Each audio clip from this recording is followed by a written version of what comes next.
Hi friends, ఎలా ఉన్నారు అందరూ? Welcome to my channel. నేనైతే చాలా బాగున్నాను. కొద్దిగా జలుబు అయితే చేసింది. మీరు కూడా బాగుండాలని మనస్ఫూర్తిగా కోరుకుంటున్నాను. నేనైతే ఈరోజు బ్రెడ్ కస్టర్డ్ ఎలా ప్రిపేర్ చేయాలనేది చూపిస్తున్నాను.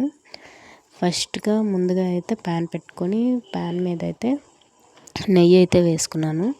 నెయ్యి వేసుకొని అది కొద్దిగా హీట్ ఎక్కేలోపు మనము ఫస్ట్ బ్రెడ్ అయితే తీసుకొని 4 వైపులు అయితే కట్ చేసుకున్నాను. బ్రెడ్ చివరన ఉంటుంది కదా రెడ్గా, అదైతే తీసేసాను. మీ ఇష్టమే, ఉంచుకున్న పర్లేదండి. నెక్స్ట్ బ్రెడ్ ఫ్రై చేసేసి ఇలా బ్రెడ్ ఫ్రై చేసిన తర్వాత కోసుకున్నా పర్లేదు. కానీ నేనేం చేశానంటే ముందుగా కోసేసి తర్వాత ఫ్రై చేశాను, వేపేసాను. అంటే నెయ్యిలో వేసేసి వేపిన తర్వాత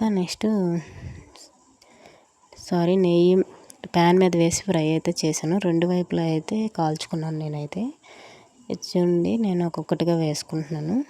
ఒక్కొక్కటిగా వేసుకొని 2 వైపులా కాల్చుకొని కొద్దిగా మరీ మాడిపోకుండా బ్రౌనిష్ కలర్లో వచ్చేంతగా అయితే ఫ్రై చేసుకుంటున్నాను నేను.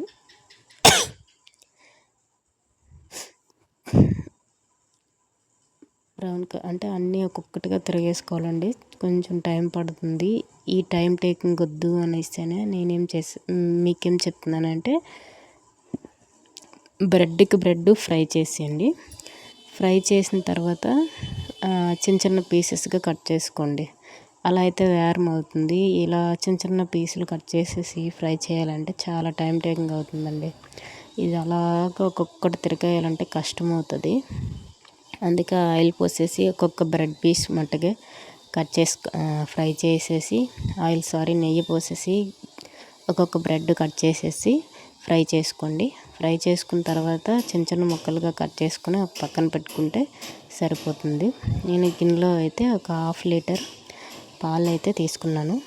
1/2 లీటర్ పాలు తీసుకొని బాగా మరిగాయి చూడండి. అందులో 2 స్పూన్స్ ఏదో రుచికి సరిపడే తీపని అయితే వేసుకోండి. నేను చూసేసి మళ్ళీ వేసాను 2 స్పూన్స్. ఫస్ట్ 2 స్పూన్స్ వేసాను. కొంచెం నాకైతే తక్కువ అనిపించింది. అందుకే మళ్ళీ ఒక 1.5 స్పూన్ అయితే ఎక్స్ట్రా అయితే వేసాను. మళ్ళీ వేరే కప్పులో కొద్దిగా పాలు తీసుకొని 2.5 కస్టర్డ్ పౌడర్ అండి, కస్టర్డ్ పౌడర్ ఉంటుంది కదా, అది అయితే తీసుకొని ఒక 2.5 స్పూన్లు అయితే అందులో వేసేసి బాగా అయితే మిక్స్ చేసుకున్నాను. ఇది అంటే ఉండలు లేకపోతే ఉండలు కట్టేస్తే బాగోదు కదా, అందుకనేసి బాగా అయితే మిక్స్ చేసుకొని నీట్గా బాగా అయితే మిక్స్ చేసుకున్న తర్వాత పాలు అయితే మరిగిపోయాయి కదా, ఈ పాలు అయితే వేసేసి బాగా కలుపుకోవాలండి. పాలు అయితే బాగా మరిగిపోయి పాల్లోన మనం ఏదైతే కస్టర్డ్ పౌడర్ కలుపుకున్నామో అదైతే వేసుకుని నెక్స్ట్ ఇలాచీ వేసుకోండి. ఒక 2 అయితే చితక్కొట్టేసి అయితే నేను వేసాను. 2 ఇలాచీ అనేది చితక్కొట్టేసి వేసిన తర్వాత కస్టర్డ్ పౌడర్ కలిపిన పాలు అయితే ఇందులో వేసేసి బాగా మిక్స్ చేసుకొని కొద్దిసేపు అయితే సిమ్లో అయితే ఉడకపెట్టండి. సిమ్లోనే ఉంచండి. స్టవ్ అనేది సిమ్లో కొద్దిసేపు మరగనివ్వాలి. మరీ హైలో పెడితే ఏమంటే కస్టర్డ్ పౌడర్ అనేది కింద అంటుకొని గట్టిగా అయిపోతుందండి, వేరం ఉడికిపోతుంది. అందువల్ల కొంచెం సేపు సిమ్లో అయితే పెట్టుకోవాలి.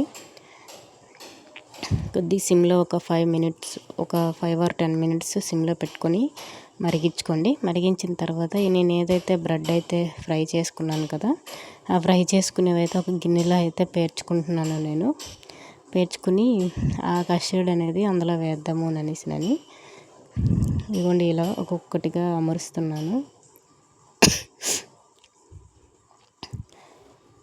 కొంచెం వీడియో కోసమని కొద్ది స్టైలిష్గా అమర్చుతున్నాను నేనైతే. నెక్స్ట్ ఇది చిన్న బాక్స్లో అయితే వేసాను. మళ్ళీ చిన్న బాక్స్లో అలాగే అమర్చేసి నెక్స్ట్ నేనైతే ఏదైతే ప్యాన్లో అయితే వేయించుకున్నానో బ్రెడ్, అదే ప్యాన్లో మళ్ళీ నెయ్యి పోసేసి కొద్దిగా బాదం అయితే బాగా ఫ్రై చేసుకొని అందులోనే కొంచెం జీడిపప్పు వేసేసి ఫ్రై అయితే చేశాను. మీ కిస్మిస్ కూడా వేసుకోవచ్చు. మా పిల్లలు తినరండి కిస్మిస్, సేమియాలో వేసినా సరే లేదా అందులో వేసినా తినరు. అదే బయటగా అయితే మామూలుగా అదే డబ్బాలు స్టోర్ చేసుకుంటాం కదా, అలా అయితే తింటారు, కానీ ఇలా అయితే తినరు. ఇప్పుడు ఇది అయిపోయింది చూడండి. బ్రెడ్ కస్టర్డ్ బాగా అయితే మరిగిపోయింది. కొద్దిగా కొంచెం గోరువెచ్చగా ఉండేటట్టుగా చూసుకోండి. ఇదైతే మరిగింది కదా, మనం ఇప్పుడు ఏవైతే ఫ్రై చేసుకున్నామో దాన్ని కచ్చపచ్చగా దంచుకోవాలి, లేదా కోసుకునే దానికి టైం పడుతుంది కాబట్టి నేనైతే రాయితో కలిపి దంచేసిన. ఇదిగోండి, కొంచెం చల్లారిన తర్వాత ఇప్పుడు ఈ కప్లో అయితే ఫస్ట్గా నేను వేస్తున్నాను. కొద్దిగా నేనైతే ఫస్ట్ వేడిదే పోసేసిన. ఇంకో పెద్ద గిన్నెలో వేసేటప్పుడు కొంచెం గోరువెచ్చగా ఉండేటప్పుడు అయితే వేసుకున్నాను. నేనైతే కొంచెం వేడిగా వేయడం వల్ల ఏమంటే వారం స్టిక్ అయిపోతుంది, అంటుకుంటుంది బ్రెడ్కి. ఇది బాగా అయితే వేసిన తర్వాత దీంట్లోనే మనము కాజు, బాదం, నెక్స్ట్ పిస్తా కూడా చిన్న చిన్న ముక్కలుగా కట్ చేసేసి మొత్తం అయితే నేనైతే డెకరేషన్ చేసుకున్నాను నేను. ఇది కొంచెం, అది కొంచెం.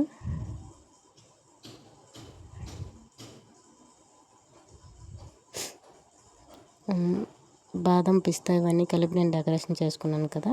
ఈ డెకరేషన్ చేసుకున్నది ఏం చేశానంటే కొద్దిగా ఫ్రిడ్జ్లో పెట్టేసి కొంచెం చల్లగా అయ్యేంత వరకు.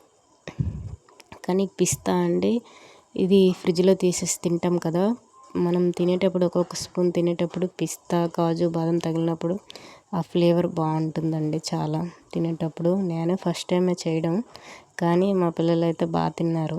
సారీ సెకండ్ టైం చేయడం. వీడియో అయితే ఇది సెకండ్ టైం తీసాను. ఫస్ట్ టైము కూడా చేశాను ఆల్రెడీ ఇంతకుముందు. చాలా బాగా వచ్చింది, నాకైతే బాగా నచ్చింది. పిల్లలు కూడా బాగా ఇష్టంగా తిన్నారు.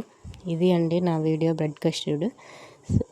కొంచెం ఇది అయిపోయిన తర్వాత ఏమంటే ఫ్రిడ్జ్లో పెట్టుకోండి. మార్నింగ్ ఫ్రిడ్జ్లో పెట్టుకుంటే ఒక 2 అవర్స్ తర్వాత తీసేసి తింటే చాలా బాగుంటుంది. ఆ కూలింగు చల్లగా, నెక్స్ట్ పిస్తా, బాదం ఇవన్నీ, జీడిపప్పు ఇవన్నీ తగిలితే చాలా టేస్టీగా యమ్మీగా ఉంటుంది. నాకైతే బాగా నచ్చిందండి, మా పిల్లలకు కూడా బాగా నచ్చింది. ఇంకా కావాలని తిన్నారు. నా వీడియో అయితే ఇదండి. నా వీడియో కనుక నచ్చినట్లయితే లైక్ చేయండి, షేర్ చేయండి, కామెంట్ చేయండి, సబ్స్క్రైబ్ చేయడం మాత్రం మర్చిపోవద్దు friends. Thanks for keep watching. నా వీడియో అయితే నచ్చుతుంది అనుకుంటున్నాను. Please subscribe, please support for me. Bye. Thanks అండి, చాలా బాయ్ అండి అందరికి.